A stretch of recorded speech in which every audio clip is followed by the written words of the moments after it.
पश्चिम आशियातील युद्धामुळे महाराष्ट्रात निर्माण झालेल्या गॅस तुटवड्याचे पडसाद आज विधानसभेत उमटले. काँग्रेस आमदार विजय वडेट्टीवार यांनी राज्यातील भयावह परिस्थितीकडे लक्ष वेधताना 18 लाख रुपये किमतीची गॅस सिलेंडरची गाडीच चोरीला गेल्याची धक्कादायक माहिती दिली. गॅस अभावी मंत्रालयातील कॅन्टीनसह मुंबई नागपुरातील 30% हॉटेल्स बंद पडल्याचं त्यांनी निदर्शनास आणून दिलं. घरगुती गॅससाठी 15-15 दिवस वाट पाहावी लागत असून जनतेमध्ये भीतीचं वातावरण. या गंभीर प्रश्नावर विरोधकांनी विधान भवनाच्या पायऱ्यांवर घोषणाबाजी करत सरकारची कोंडी केली. विधानसभा अध्यक्षांनी या परिस्थितीवर गांभीर्याने दखल घेत सरकारला तातडीने उपाययोजना करण्याचे आणि वस्तुस्थिती स्पष्ट करणारे निवेदन सादर करण्याचे निर्देश दिलेत. मुख्यमंत्री माझी लाडकी बहीण योजनेतील लाभार्थ्यांच्या संख्येत मोठी घट झाल्याच्या चर्चांनी राजकीय वातावरण तापलं असून महिला आणि बालविकास मंत्री अदिती तटकरे यांनी हे वृत्त पूर्णपणे चुकीचं आणि तथ्यहीन असल्याचं स्पष्ट केलं. KYC करण्याची प्रक्रिया 31 मार्च 2026 पर्यंत सुरू असून विभागाने अद्याप कोणतीही अधिकृत कपात जाहीर केलेली नाही असं त्यांनी ट्विटद्वारे सांगितलं. दुसरीकडे राष्ट्रवादी काँग्रेसच्या शरद पवार गट नेत्या रोहिणी खडसे यांनी सरकारवर दुटप्पीपणाचा आरोप करत तब्बल 1 कोटी बहिणींना अपात्र ठरवल्याचा दावा केला. निवडणुकीपुरतच बहिणींवर प्रेम दाखवून आता बजेटमध्ये कपात केली जात असल्याची टीका खडसे यांनी केली आहे. पंतप्रधान नरेंद्र मोदी यांनी बुधवारी केरळमधील एर्नाकुलम येथे जनसभेला संबोधित करताना पश्चिम आशियातील युद्धजन्य परिस्थितीवरून काँग्रेस आणि डाव्या पक्षांवर जोरदार निशाणा साधला. जागतिक संकट काळातही विरोधी पक्ष भीतीचं वातावरण निर्माण करून राजकारण करत असल्याचा आरोप त्यांनी केला. पंतप्रधान म्हणाले की आखाती देशांमधील भारतीय दूतावास नागरिकांच्या मदतीसाठी 24 तास सज्ज असून तिथल्या सरकारांशी आमचा सतत संपर्क आहे. विरोधक केवळ मोदींना शिव्या देण्यासाठी रील बनवण्याचे अभियान राबवत असून जनतेने त्यांच्या बनावट बातम्यांपासून सावध राहावं. या संकटामुळेच आत्मनिर्भर भारत अभियानाचं महत्त्व पुन्हा सिद्ध झालं असून ऊर्जा क्षेत्रात परकीयांवरील अवलंबित्व कमी करण्यासाठी सरकार सौर ऊर्जा आणि इलेक्ट्रिक वाहनांवर भर देत असल्याचंही त्यांनी सांगितलंय. हैदराबादहून थायलंडला जाणाऱ्या एअर इंडिया एक्सप्रेसच्या विमानाला फुकेट आंतरराष्ट्रीय विमानतळावर उतरताना भीषण अपघाताचा सामना करावा लागला. बुधवारी दुपारी 12च्या सुमारास हार्ड लँडिंगमुळे विमानाचे पुढचे चाक निखळले आणि नोज लँडिंग गिअरचे गंभीर नुकसान झाले. सुदैवाने विमानात सवार असलेले 131 प्रवासी आणि 7 कर्मचारी असे एकूण 140 जण पूर्णपणे सुरक्षित आहेत. या घटनेनंतर खबरदारीचा उपाय म्हणून फुकेट विमानतळाची धावपट्टी 6 तासांसाठी बंद ठेवण्यात आली आहे, ज्यामुळे अनेक विमान उड्डाणांवर परिणाम झालाय. एअरलाईन प्रशासनाने तांत्रिक बिघाडाच्या कारणांचा शोध घेण्यासाठी सखोल चौकशीचे आदेश दिले असून सर्व प्रवाशांना सुखरूप बाहेर काढण्यात आलंय. गेल्या 13 वर्षांपासून कोमामध्ये असलेल्या 32 वर्षीय हरीश राणा यांना सर्वोच्च न्यायालयाने सन्मानाने मरण स्वीकारण्याची ऐतिहासिक परवानगी दिली आहे. 2013 मध्ये 4थ्या मजल्यावरून पडल्यामुळे गंभीर जखमी झालेले हरीश तेव्हापासून अंथरुणाला खिळलेले होते. न्यायमूर्ती JB पारदीवाला आणि न्यायमूर्ती KV विश्वनाथन यांच्या खंडपीठाने हा भावनिक आणि कायदेशीरदृष्ट्या महत्त्वाचा निकाल देताना हरीश यांचे वैद्यकीय उपचार थांबवण्याचे आदेश दिलेत. एम्सच्या पॅलिएटिव्ह केअरमध्ये ही प्रक्रिया पार पडली जाणार असून न्यायालयाचा हा निर्णय 2018च्या इच्छा मृत्यू मार्गदर्शक तत्वांना अधिक स्पष्ट करणारा ठरलाय.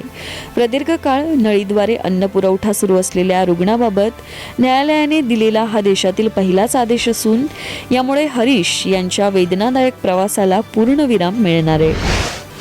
भारतीय शेअर बाजारात बुधवारी चौफेर विक्रीने हाहाकार पाहायला मिळाला असून गुंतवणूकदारांचे एकाच दिवसात तब्बल 5 लाख कोटी रुपये बुडाले. जागतिक बाजारातील नकारात्मक संकेतांमुळे सेन्सेक्स 1342 अंकांनी कोसळून 76,863 वर तर निफ्टी 394 अंकांच्या घसरणीसह 23,866 वर बंद झाला. दोन्ही निर्देशांक आता त्यांच्या 11 महिन्यांच्या निच्चांकी पातळीवर पोहोचलेत.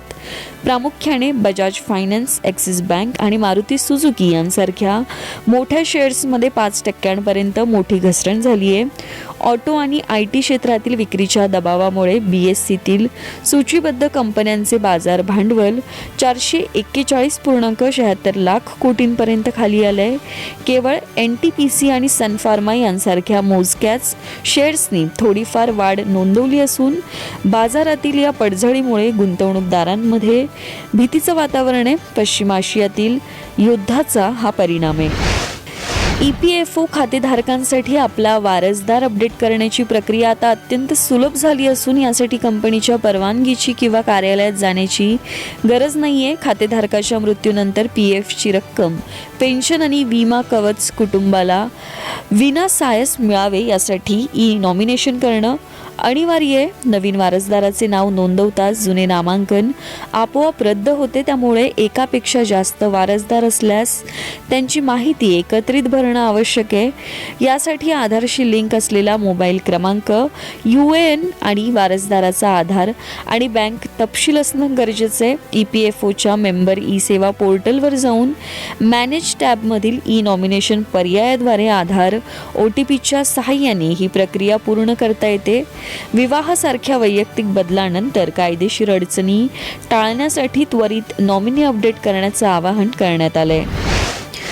भारतीय वाहन क्षेत्रातील दिग्गज कंपनी महिंद्रा अँड महिंद्राने मार्च 2026 साठी आपल्या लोकप्रिय SUV मॉडेल्सवर आकर्षक सवलती जाहीर केल्या आहेत. सर्वाधिक 4 लाख रुपयांची सूट इलेक्ट्रिक SUV 400 वर मिळत असून XUV 700 खरेदीवर ग्राहक 2 लाख रुपयांपर्यंत बचत करू शकतात. याशिवाय स्कॉर्पिओ क्लासिकवर 1.25 लाख तर SUV 3XO वर 80,000 रुपयांपर्यंत सवलत उपलब्ध आहे. बोलेरो न्यू खरेदी करणाऱ्यांना 30,000 रुपयांचा फायदा मिळणार आहे. विक्रीचे आकडे वाढवण्यासाठी आणि ग्राहकांना आकर्षित करण्यासाठी कंपनीने ही विशेष ऑफर आणली असून ही सवलत शहर आणि डीलरशिपच्या उपलब्धतेनुसार बदलू शकते.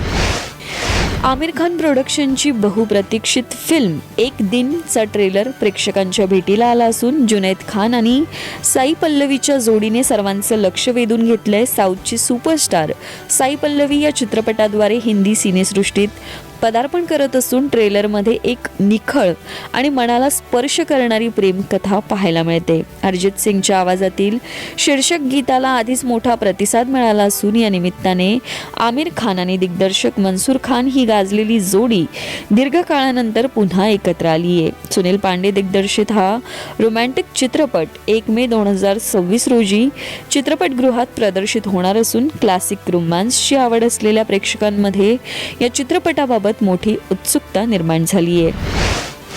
भारतीय संघाने T20 विश्वचषक जिंकून इतिहास रचला असला तरी हार्दिक आणि कृणाल पांड्या यांच्यातील वाढत्या दुराव्याची चर्चा रंगली आहे.